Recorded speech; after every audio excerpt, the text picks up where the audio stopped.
City kanyo endo mano kaka ochalo kanyo endo kaka machielo Newcastle biro gocho kanyo koda club noero mar Barcelona then Bodo biro gocho gi Sporting CP mano kako chak kanyo endo kata king'io kanyo endo Champions League PSG wuok France gidherado gi Chelsea wadhi ng'io to dhi chalo nade Chelsea ni matek koso PSG man matek kanyo endo parne this time around piny noero mar England otero time maro mauchiel round noero mar 16 then team machako oyudore kama tek ok ang'e ni dhi yudore nade dhi bedo nang'o Pep Guardiola gi team noero mar Real Madrid pani Madrid nichogolo kanyo Benfica mitayo kanyo koda Mourinho kanyo endo ka Benfica no loe kanyo endo round noero mar league kata kamano endo kanyo gidhi kanyo endo playoff ne gigolo kanyo endo Benfica nyalo paro ka tugo mokwongo ne go gol achiel tugo mar ariyo ne gigo gi gonde ariyo kuom achiel kanyo endo nomiyo gi ng'ado tika achiel kachiel ka bende sani koro gidhi rakore club noero mar Man City ni matek koso Madrid man matek wadhi ng'eto ng'adhi wuok kanyo endo Newcastle omithuondi Newcastle dhi rado kanyo koda Barcelona wadhi ng'eto dhi chalo kodgi nade pani nche gi goyo ng'ato radar mano team noero mar Newcastle kanyo gi chwado kanyo endo Karabag gonde modhuro kanyo nyalo paro ka tielo mokwongo ne go gi gonde auchiel kanyo endo Bodo mabende nche ogolo kanyo endo club noero mar Inter Milan tuke gi eki koro ne to othugo koda club noero mar Sporting CP kanyo endo then komachielo bende club noero mar Galatasaray mabende noloyo kanyo endo club noero mar Liverpool league phase ochako thugi gi Liverpool kendo round nieri mar 16 Liverpool be dhi chamo round ni mar 16 tielo mokwongo dhi tuk kanyo endo Galatasaray kanyo endo pau noero mar Galatasaray kocha endi ka tielo mar ariyo biro tuk kanyo endo Anfield then Atalanta mabende nogolo kanyo endo club noero mar Borussia Dortmund tuke gi eki bende tuk kanyo koda club noero mar Bayern Munich Atalanta tuk kanyo endo koda club noero mar Bayern Munich kanyo endo then Atletico Madrid digo to kanyo koda Tottenham Spurs kanyo endo ka Bayern Leverkusen thu kanyo koda Arsenal debe ni Arsenal chalo ka gimo dhiri gi nyaka quarters koso Leverkusen dhiri donegi warito ndo dhi chalo nade kanyo endo janino mar Clative king'iyo kaka tigini ochung' sani endi mangiso ni king'iyo piny mar Spain odong' gi timbe adek ma en club noero mar Real Madrid Barcelona kaachiel koda Atletico Madrid then Germany nigi timbe ariyo wan kanyo koda club noero mar Bayern Munich kaachiel koda club noero mar Bayern Leverkusen kanyo endo then England nigi timbe auchiel France nigi tim achiel kanyo endo koro wabro ng'eyo to bro chalo nade gituke gi eki mabende kamana ko pang draw kanyo endo PSG bro gocho gi Chelsea Real Madrid bro gocho gi Man City Newcastle bro gocho gi Barcelona Bodo Glimt bro gocho kanyo koda Sporting CP ka Galatasaray bro gocho gi Liverpool then Atalanta bro gocho gi Bayern Munich Atletico Madrid bro bago tugo ne club noero mar Tottenham Hotspur ka Leverkusen bro gocho kanyo koda Arsenal mane kako tim draw noero mag tuke go eko mag Champions League janino mare Kala TV kwa wero koda mano endo wang'iyo wechego eko ma bende mulo tuke kanyo endo kantie tugo noero mar karate ma bende koro ni to no tugi county nieri ma Kisumu mane goyo eko mag Kombewa kocha cha endi tugo ma bende idendo kanyo endo ni young karate talent mabende no bagi kanyo endo Kombewa tugo ma bende idendo kanyo endo ni the inaugural Kisumu County Karate Association Chairman Open Tournament mabende no bagi sub county no Maseme mano Kisumu County ka indi kama bende waydo kanyo ni tugo makama indi no ywayo kanyo tugo mopogore ka bende ne ituge category mopogore ka bende en tugo kata yor tugo no endo kata yo achiel mar bedo tugo e koma karate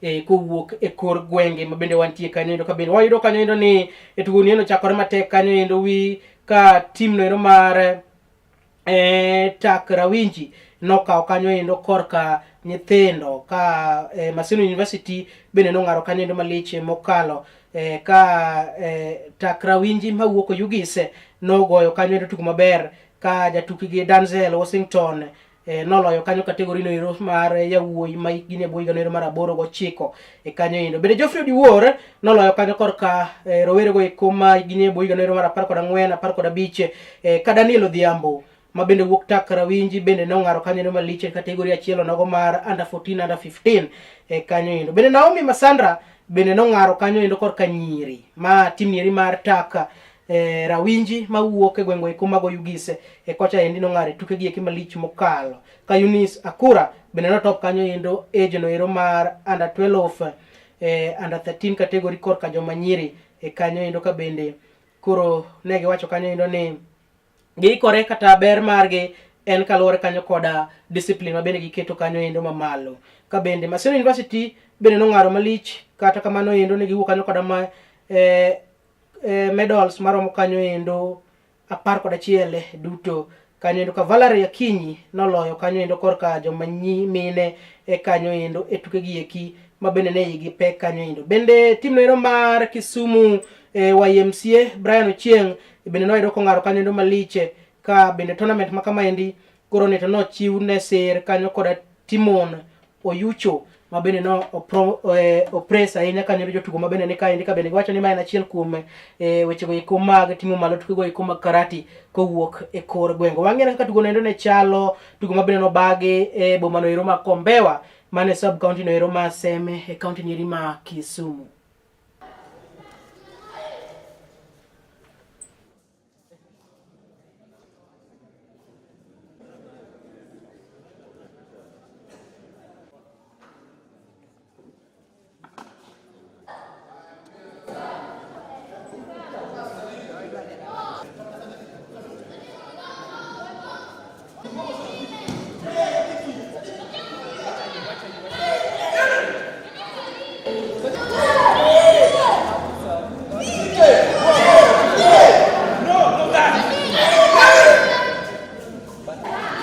The tournament that is taking place here is a national tournament. It has drawn teams from all over the country. We had a very impressive registration of teams here.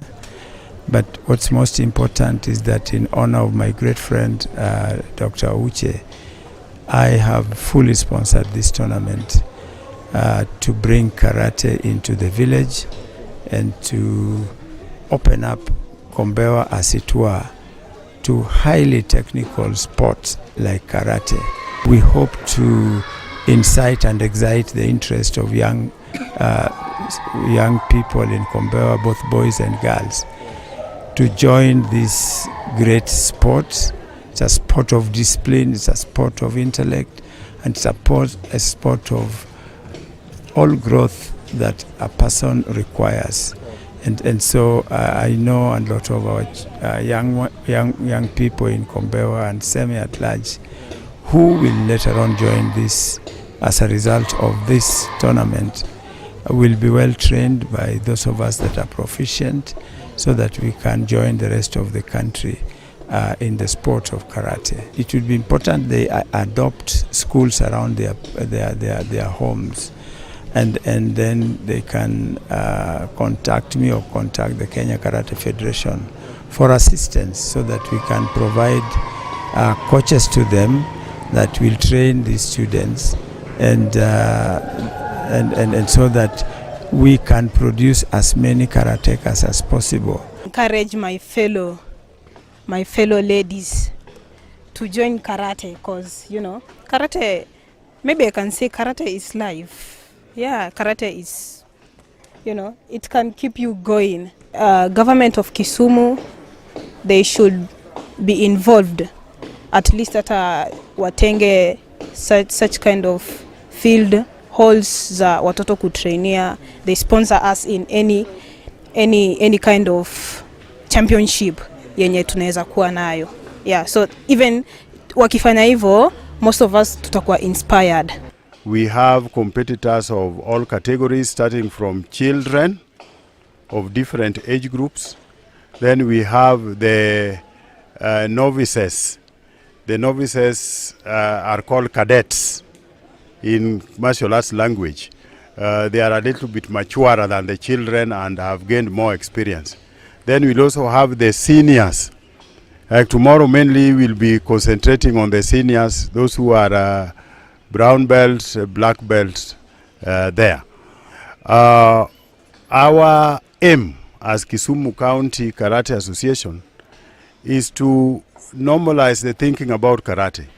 Yes, mana kaka ne chalo kanyo endo kabende tuko gi kidhi nyime nyako dichino ero makiny kabende koro yino kinyo no dichino ero mar joma dongo mago tuko gi kumag karate kanyo endo ipangruok kanyo endo katindi wer kanyo endo to en tugo nero mabende mitga ahinya kanyo mar tugo nero mar karate mabende nobagi e sub county nero ma Seme mano boma nero ma Kombewa e kocha endo tugo mabende ywayo kanyo endo jopiem mawuok e konde ma pacho ka endo kuno mopogore opogore winjo kanyo jotim piem mawuok kanyo endo Ugis winjo ka tim nero mano mar tak rawinji ongaro kanyo endo maliche mokalo miyo aparo ni mano en puoch gi pak ne jogo mabende bago tugo ni endi mabende miyo kanyo endo rowere ng'iyo were kata medo bedo gi chia ng'iyo wero mag mabende gin godo kanyo endo kowere koda mano endo tuke go eko mag FKF Premier League no tuke kanyo endo gikodera ni endi kama endo kanyo endo ni odichung ero manyoro tuke maro maboro KCB no gocho gi FC Leopards kama bende koro nege redo kanyo endo ne FC ka bende ne gitwaro gi gol achiel kuom ling thi ma endi koro nomiyo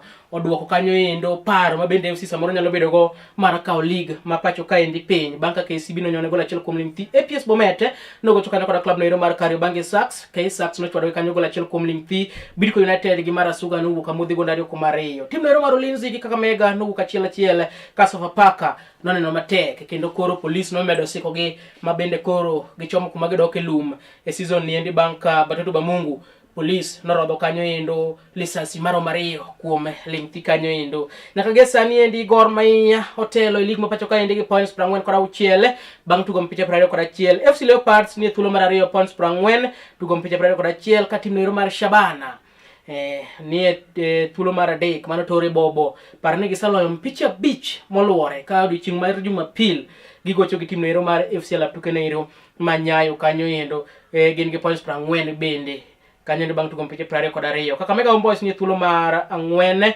points 35 ka Police ni thuolo mar 5 points 34 odiochieng' makiny Gor Mahia gocho gi Mathare United then Jumapil Police biro gocho gi Bandari Murang'a Seal biro gocho gi tim no ero mar Posta Rangers Nairobi United biro gocho gi club no ero mar KCB ka FC Leopards biro bago tugo ne club no ero mar Shabana wane kaka tugo mar Ulinzi ne ochalo kanyo endo tugo mabende ne yetek to ekta tugo mane tugo kanyo endo Laptuke nero ma Ulinzi Complex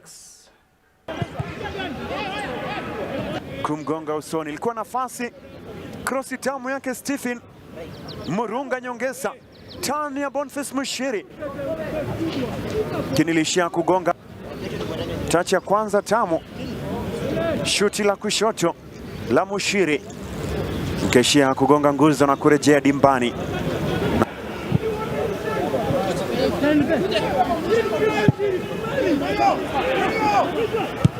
Ibrahim Wanzala amepangua Boniface Mushiri. Oh! Boniface Mushiri. Kitu kimejaa ndani ya kamba. Yule Boniface Mushiri.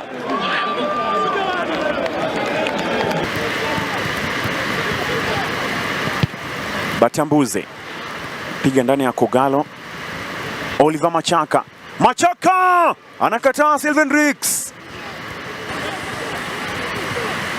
alitengewa Oliver Machaka uka akageuka na kuachia mkwaju ambao uliokolewa na Sylvain. Roger Souma amegawa upendo sasa, ndio Molo pembeni. Shafik Batambuze inajaza cross ya chini kwa chini, imetulizwa bado. Shafik Batambuze mekula chuma. Albin Manusra ilikuwa kama crossi, ilimrudia tena Shafik Batambuze,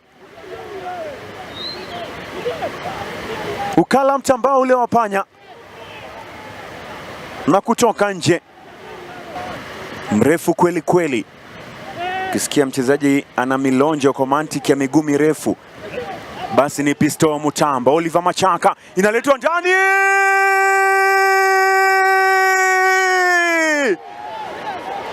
mguso wake wa kwanza Piston Mutamba imewapa goli la kusawazisha. Super sub iliyofanywa na Patrick Odhiambo Luwowo imelipa. Mguso wa kwanza tu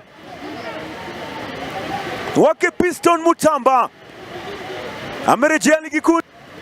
Kazi kubwa ilianzishwa na Glenn Otunga Masava, ikaja kwake Oliver Machaka uka, ilijazwa cross ndani. Yes, mana kana chalo kanyo endo. Bang tugo na endo wewe nyane kanyo kaka Francis Odhiambo ka chiel koda coach mar Ulinzi ne oloso kanyo endo bang tugo machale koda Maindi.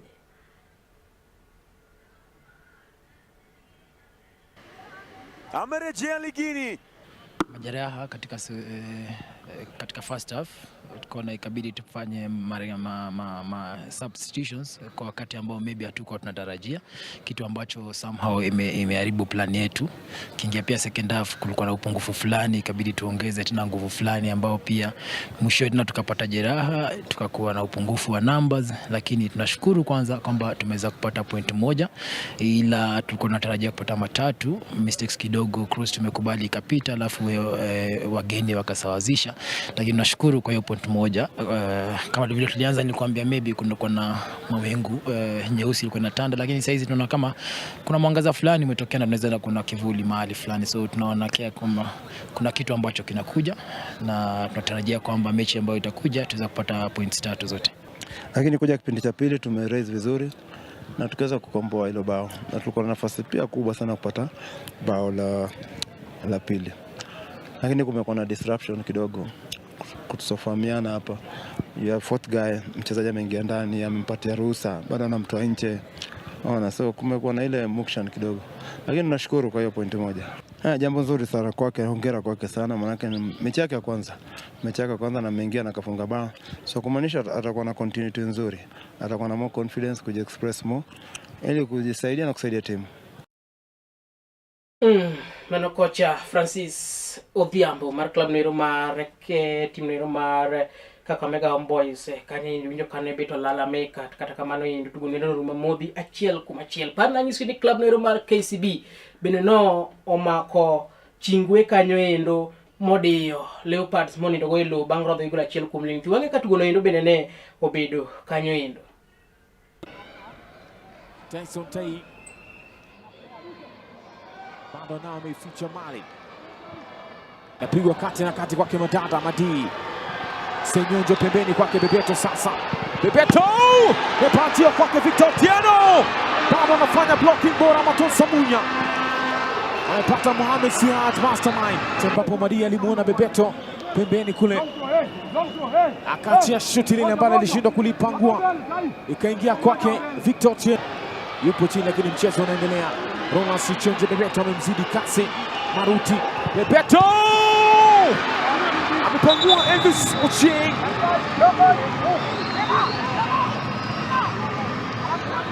Kule ambapo Nason Ekesa alikuwa yupo chini, mchezo kaendelea. Ronald Sichenje, Bebeto kwa mara nyingine anamsihalua. Ndo hii sasa, wote walikuwa wamebitika, lakini akashindwa kutuliza mwenyewe Kevin Etemesi. Namba kwenye fikra zake kujiunga na wanabeki msimu huu. Boniface Mundu wino Bajaj, bado nao Bajaj hapo, ukipata mpenyo tu natia shuti kama hata mdanangu kuweza kuona ni ngumu, kwa sababu unapita katikati ya wachezaji chungu nzima. Pale roho mmefunga, anaachia kitu nataka ile kufuata na macho tu, sio kwa ilikuwa maswali mingi. Vipi huyu kweli ni tufaa? Leto ndani tena huko,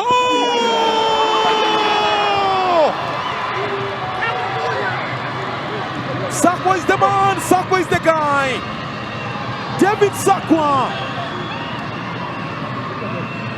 majuto ni mjukuu.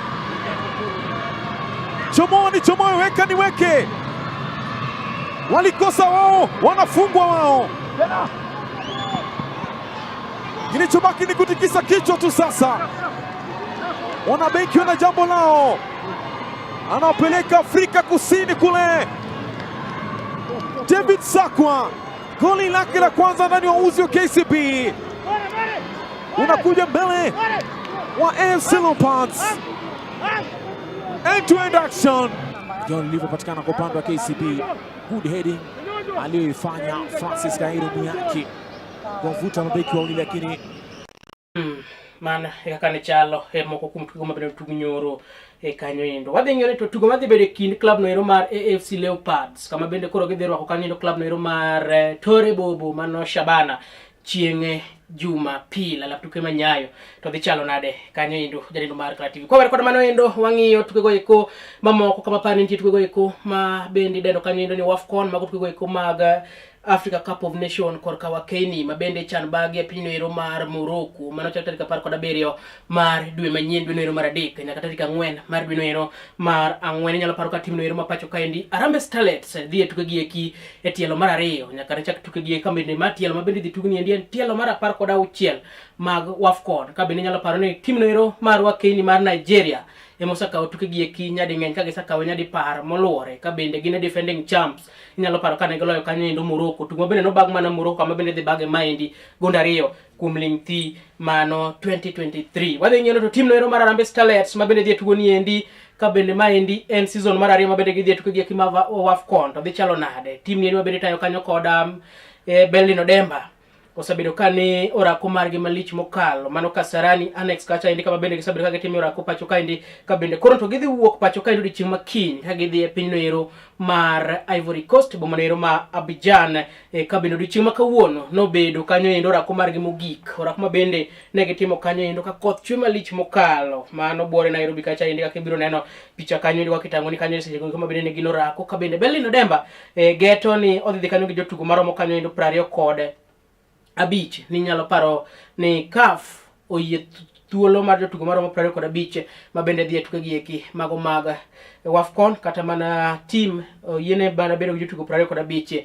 e kende. Team ni eri bende nyalo paro ka en team no ero ma bende wan kanyo gi jotugo eko man gi experience nitie jotugo ma bende okaw kowuok e team no ero mar under 20 ma bende nyiche ogole tukego eko mag manyo thuolo mar dhi World Cup gi piny no team no ero mar piny Tanzania. Ka bende Harambee Starlets nyaka gi sani endi osabedo ka timo orako margi pacho ka sangisi mokalo parne gidhi Ivory Coast kiny ka bende chieng' tich gibiro tugo kanyo koda team no ero mar Benin tuko siep ben tarik 4 gibiro tugo kanyo endo koda team no ero mar Ivory Coast ka bende pok giwuok kanyo endo kendo gibiro ringa achiel kachiel nyaka e boma no ero ma Miramas e piny no ero mar France kuma bende gidhi goyo kanyo ende kambi kata gidhi bedo kanyo ende orako margi ka girito duogo e piny no ero mar Morocco tarik 15 mano ndalo 2 kende to gi dhi e tukegi eki mag WAFCON. Parni Harambee Starlets ni e group no ero mar A ka gin kanyo koda weg pacho Morocco gin kanyo koda Senegal kachiel koda Algeria kanyo endo ka bende jotukgi kama tugo kanyo endo Mwanalima Adams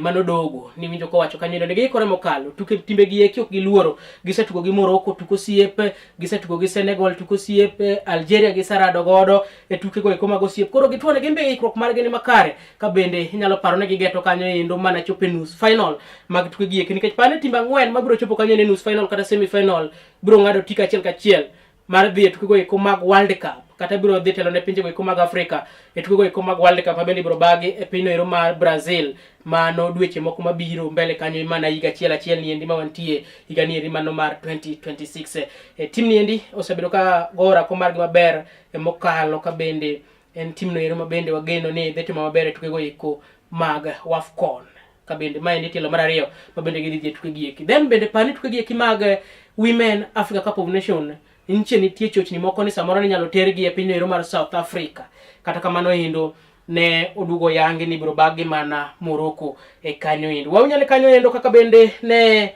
giloso jotugo eko kotele kanyo koda Mwanalima Adam kachiel koda Nyadende Dorcas bende ne jabaka kachiel koda coach margi Berlin Odemba. For me naweza sema hii sasa ndio nilikuwa nangoja, last nilikosa. Nitapia na kitu yote nenye niko nao kwa ground ndio baadaye ni regret. Leo sisi Algeria tumecheza nao friendly, Morocco pia tumecheza nao friendly. So sisi hii tunajuana, au pia watajua sisi pia si wa rahisi.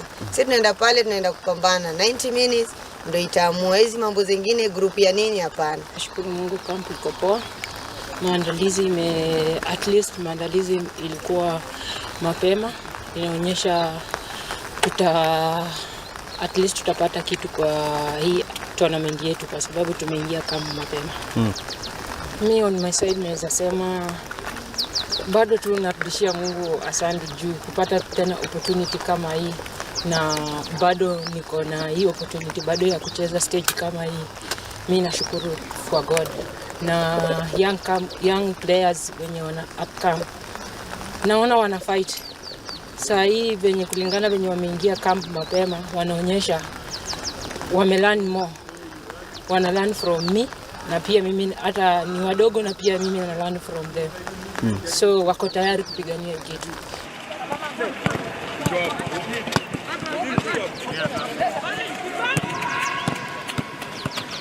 Matayarisho ni kwa nzuri. Players wachezaji wamekuja wote, tuko na wachezaji wote kwa kambi saa hizi na muda kwa sawa. Tunatarajia kusafiri na wachezaji 25 kwa sababu CAF inatupatia registration ya wachezaji 25. Kwa hiyo tutaweza kusafiri, tutasafiri kesho inshallah tukielekea Ivory Coast kwenda kucheza hizo mechi mbili. Hizo ziko katika FIFA window. Lakini itakuwa ni matayarisho nzuri sana kwetu kuweza kuona vile timu iko sofa. Alafu tunashukuru tuko na kampi ya France tutasaidia sasa kufanya marekebisho tukienda kucheza WAFCON.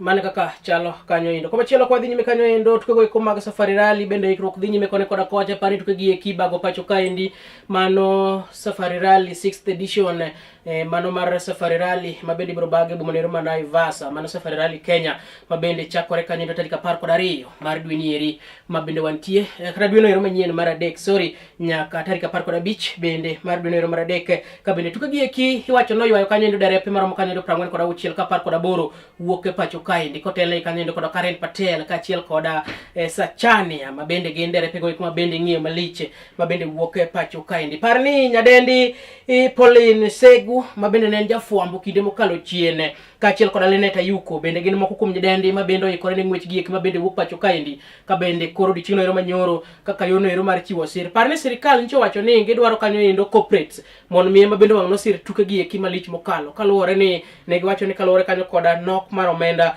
nok ginyal siro tuke giek yono ero makar ka gisedo ka gisiro gi pile omiyo ncho kanyo indo corporates kata mana nane governmental bodies mon mio biosir tuke giek ka bende higeto ni gibiro keto omenda maromo kanyo indo milion 400 kanyo indo ka bende nyidende ariyo gieki mana Pauline Shegu kaachiel koda Leneta Yuko bende no yudo sir kanyo indo ko wuok kuom kambi no ero makeyo teko stima pacho kaendi mano Kenya Power mabende no siro kanyo koda milion 1 moro ka moro kaka yono ero mar ikruok ne tuke gieki mabende bago kind tarik 12 nyaka tarik 15 mar dwe no ero manyien. Parni rally osebedika ikruok mar dhi nyime ka bende stages mabende wang ni ringa gin stages maromo 20 mane bo manero manai Vasa kocha chaindi ka bende odichiengno ero kata mana kilomita kata distance maromo kanyo indo 350.2 en distance no ero bende wang ni ibiro ringi engweche ma higani yenye wonyere kanyo dende gi kino loso sechego ko bende ne yudo sera makete gi maendi in making sure we compete comfortably and just to have ourselves finish to the podium. So that is our main target. We just want to get to the podium.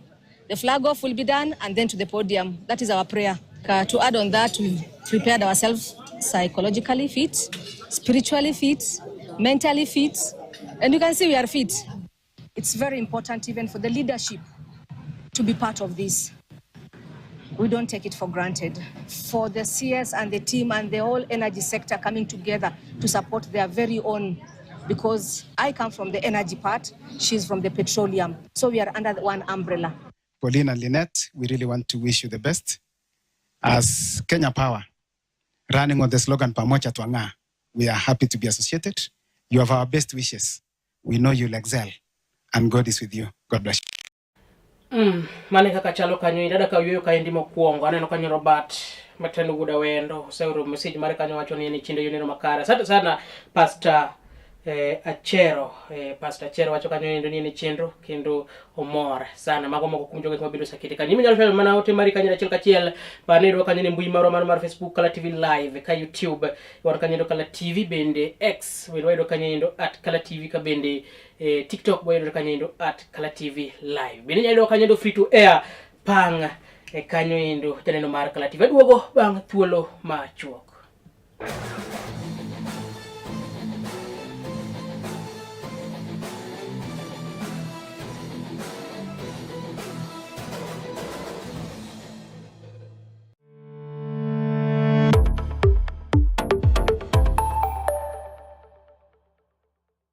Get ready to elevate your business and any other commercials when you advertise with us. We are not just a channel. We are your gateway to the peak, for we give you the precision and desire to your commercials. Let us be your partner in success, broadcasting your message to thousands of our viewers. Contact Color TV today and let's make the magic together. It's enough to make a grown man cry, but not this man. Get back in there, Tia. Tok yudo thuolo mar ng'eyo mathoth kowuok kuom jopuonjewa e sikunde ka iduogo pacho, warwaki kod chenro mamit molosi mana ne in iwuon mar kweyo pachi kaka nyathi. Chenro mar bang' sikul chakore saa 10:30 mamidhiambo nyaka saa 11 mamidhiambo, kama iyude sigana, wende manyasani kaachiel kod machon, kaachiel kod miel motimo cathedral mabende mori kaka nyathi. Bang' skul, chenro manigi mor lilo ne nyithindo duto. Color TV, machiegni pacho ma e odwa.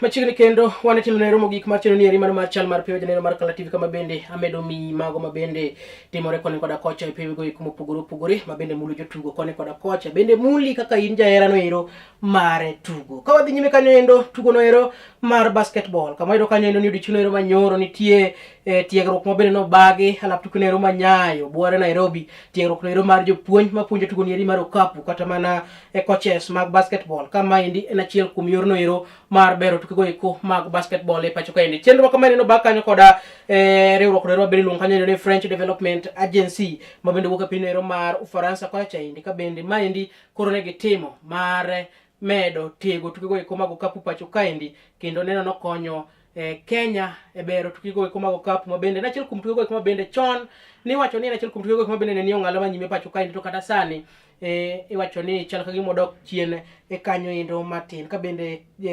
coaches kata mana ma oingo jopuonj maromo 100 mapuonjo tuke gi mag okapu korka jomadongo nyaka korka youth matindo no yuore tiegruok machale koda kama iwanyone kaka ne giloso e seche go kama bende tiegruok ni endi ne dhi nyime. Part of the learning experience we want these kids to have is it's a holistic learning experience. We not only do they develop academically, but we also love to nurture their talent. Some of the things we've learned are a lot of life skill sessions that we'll use during basketball, because when you come here, we're learning about communication, we're learning how to trust our teammates, we're learning how to have a better relationship amongst ourselves. As we're helping the coaches, we provide them with the tools. They would then, make sure that these kids are learning not only how to play basketball, but life skills that will help them becoming great citizens in the future. Foundation, if it is caught wrong, then we get things wrong. So when we get the teachers learn the right things at the right time, then eventually we train the children very well. And at the Kenya Academy of Sports, by the time they are coming for elitism, and we find that there is nothing we are doing, but the children are able to implement and get to high levels. What we are looking for is to ensure that our children get the best of the best. NBA provides the best quality of training and equipment in terms of match balls and also improvement of infrastructure in our institution.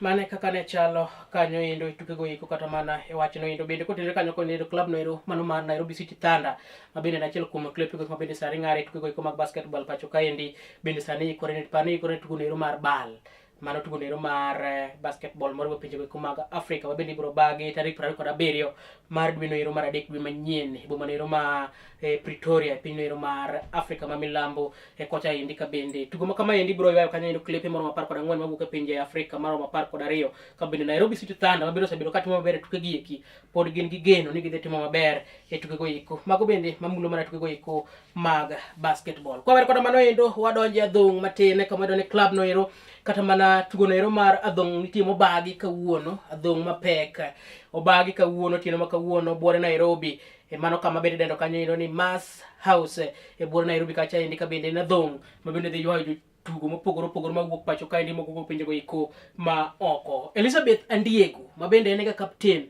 mar team noero mar adhong ma pacho kae ndi poko tugo ga tuke gieki mag iluongo ni tuke gieki mago ma bende idendo kanyo ni tuke go iko ma koro ni to chudo malich mokalo ka bende osebedo mana kotugo ga tuke go iko mag amacha.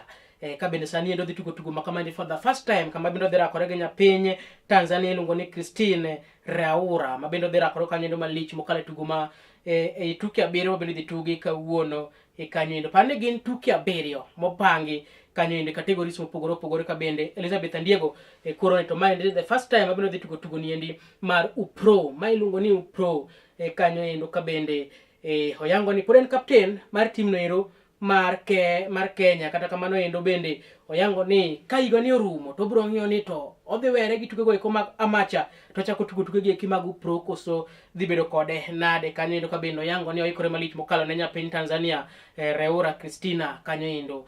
Bende Ndolo ma bende ene kanyo endo ker mar weche go eko mag adhong pacho kae bende wacho ni tuke gi eki kore malich mokalo ka bende seche go eko ma bende gikawo jotugo ging'iyo kanyo endo weche go eko motendo kanyo koda weche go eko mag discipline kinde mamoko kanyo endo ka bende Joshua Washike bende en achiel kuom jotugo go eko ma bende dhi gore tuke gi eki ma bende bagi otieno ni endi ma kawuono. Wawinjane kanyo kaka ne giloso kanyo endo motelo ne tugo no endo ma bende tugo otieno ma kawuono buore Nairobi kocha.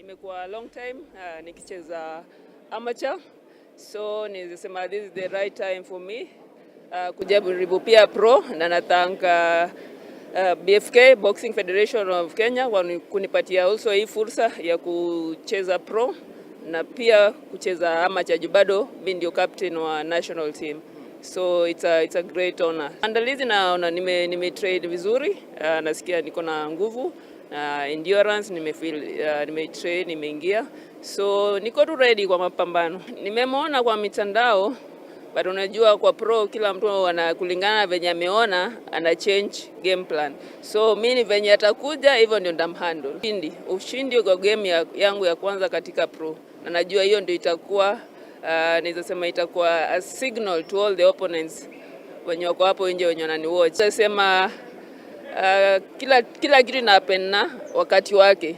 For me sasa ndio na feel ni time yangu ya kucheza pro. So naweza sema boxing ni ile iwe hapa nje iwe pro, but na feel time yangu ndiye sasa ni ya kuweza cheza pro. Maandalizi imekuwa poa, nimekuwa na 2 months of preparation which imekuwa muda mzuri. Nikiwa home feel kama ni pressure ya kwamba maanake nimeprepare vizuri, si pressure sana kama kuenda kupigana nje. Nimepigana pigano 7, 6 yakiwa kwa in the way of knockout, na nikalose moja last year. Hiyo ilikuwa ni Russia nikipigania WBA title fight.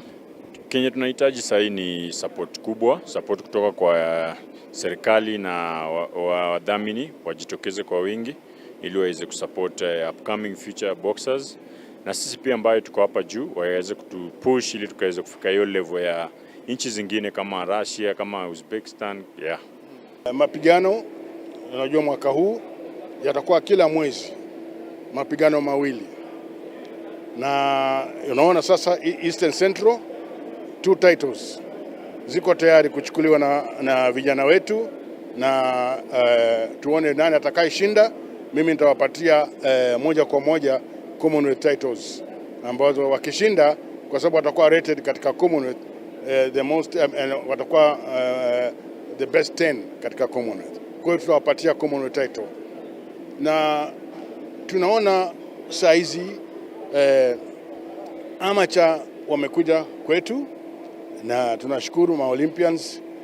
Sasa sisi tunataka wale ma coaches wetu waweze kutrain the young ones, waweze kutrain the young ones wakuje, na ili baada ya miaka kiasi tuone kwamba vijana wetu wamechukua tena hizo world titles katika dunia mzima. Mbele kabisa ni discipline.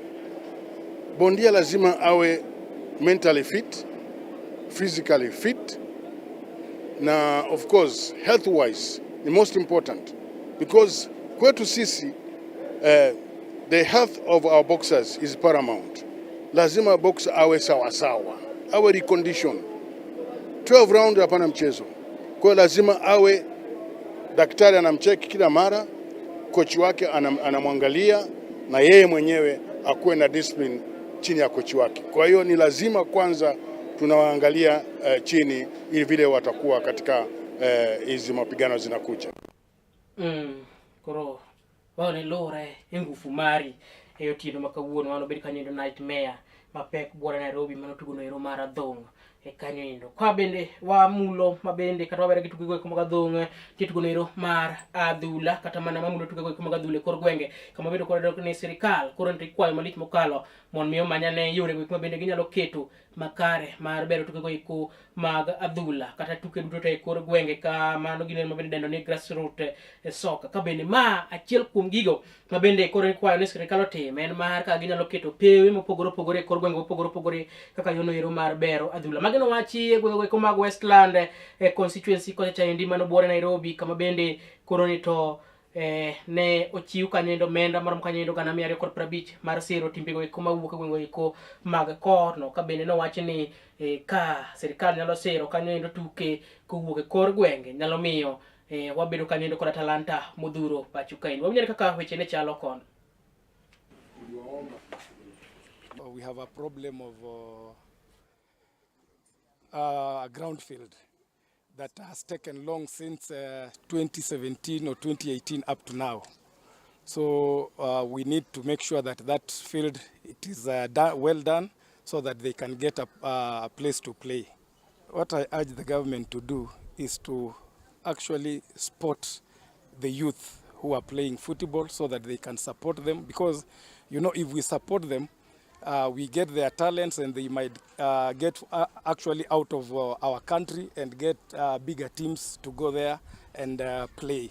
We have around 30 teams to 40 teams within the larger Westlands constituents, but our caring MCA or aspirant to the MP position has promised to pay partly because they had already paid the other amount. So he's going to give a dummy check of 250,000 to clear the balance. We are encouraging talent. We want the growth of talent, and more so in Westlands. You know, sooner or later our governor is building a 20,000 capacity sitting stadium, and it will also enhance the talent within Westlands. And also to keep our youth busy so that it can deter them from the other drug abuse and that idleness. Kwa wera kono mano endo wang'yo tugo ko mag golf kama bendo wayudo kanyo ino tarik 27 mar dwe mar adek higa mabende wantie ni endi mar 2026 nitie tugo nero mar golf mabende biro ywayo kanyo endo joket mwandu kanyo endo tugo mabende biro tug kanyo endo Muthaiga Golf Club iluongo ni Invest Kenya Golf tournament kanyo endo mabende ochan biro bang' tarik 27 kanyo endo tugo makama endi bende owachni biro ting'o kanyo endo golfers mawuok pacho ka endi kaachiel bende mawuok e pinjego eko ma oko ka bende obiro riwo kanyo endo amateur golfers kaachiel koda senior golfers kanyo endo wawinjore kaka jogo eko ma bende koro chano tugo ni endi ne oloso kanyo endo koriwo nyaka coach kata mana jakom mar club no ero mar golf ma Muthaiga. We are looking forward to giving your investors and yourselves a remarkable experience at Muthaiga Golf Club. We hope to excite the investors, hope they will relax and enjoy themselves. Remember, trade deals are made at the golf course. It'll be one of many, but it's the first one unique, targeting the investment community. To strengthen Kenya's position as a prime, premium and preferred investment.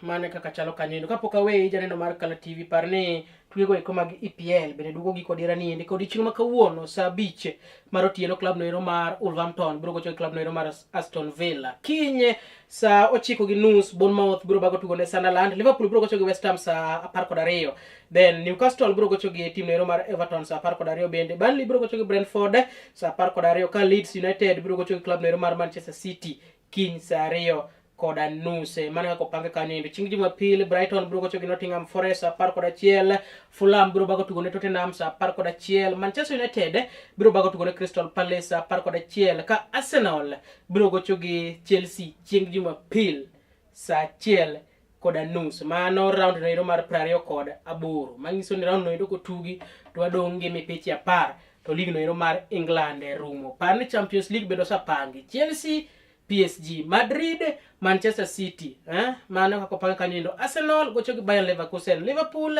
Galatasaray. Kanyo indo mago moko kuom kako pang Champions League kanyo indo janeno mar Kala TV. Aonge mathoth adawegi kanyo indo dichireni makawuoni jalo mo bedo koda ang'ise ni med mana kete Kala TV kae nikech ma odo warado kendo kiny chakre saa 8 nyaka mol saa 10 e chino nero mar dag tuke. Mane tai luonga ni Fred Mayaka.